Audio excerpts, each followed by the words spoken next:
headline of this post is that the question that Inside Edition put to me today. And therefore the question is a crucial one.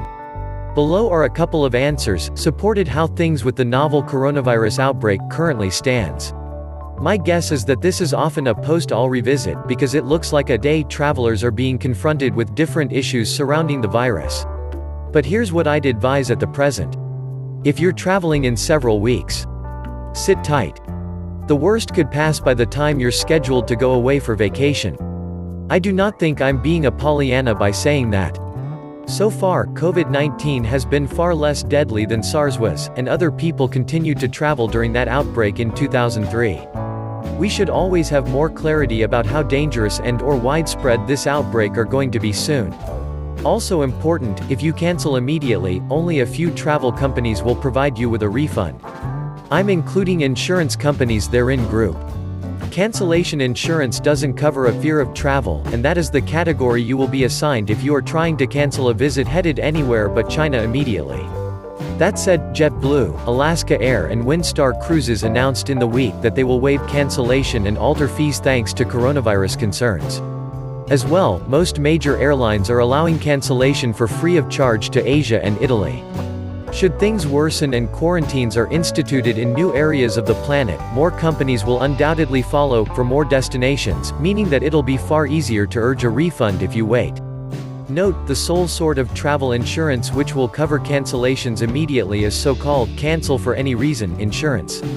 But those policies tend to cost upwards of 40% quite standard insurance. And since COVID-19 is what's called within the industry a named event, you'll or might not be ready to find a corporation willing to sell you a replacement cancel for any reason policy. If you're traveling within the next few days, there are certain parts of the planet, most notably China and South Korea, that you simply shouldn't visit immediately. But you almost certainly already knew that. For other parts of the earth, you ought to be fine, but it's knowing do some advanced planning and take a couple of precautions. These include: pack an ample supply of any prescription medicines you're taking. This is often in order that you do not need to scramble within the unlikely case that you simply are quarantined. Purchase medical travel insurance. As I discussed above, you cannot buy cancellation insurance immediately, but medical insurance should still be available, and it could or available handy for international travel, as your own insurance likely won't work abroad. Bring energy bars and other portable snacks. The testing at transportation points may cause delays, and you do not want to urge hangry.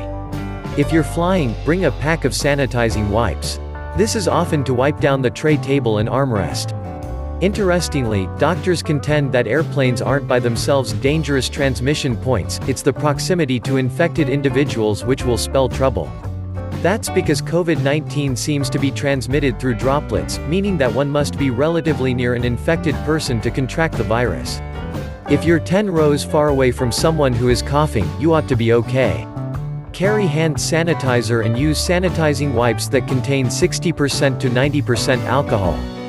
Additionally, you'll be wanting to form sort of a surgeon and wash your hands with soap and water frequently, and avoid touching your face with unwashed hands.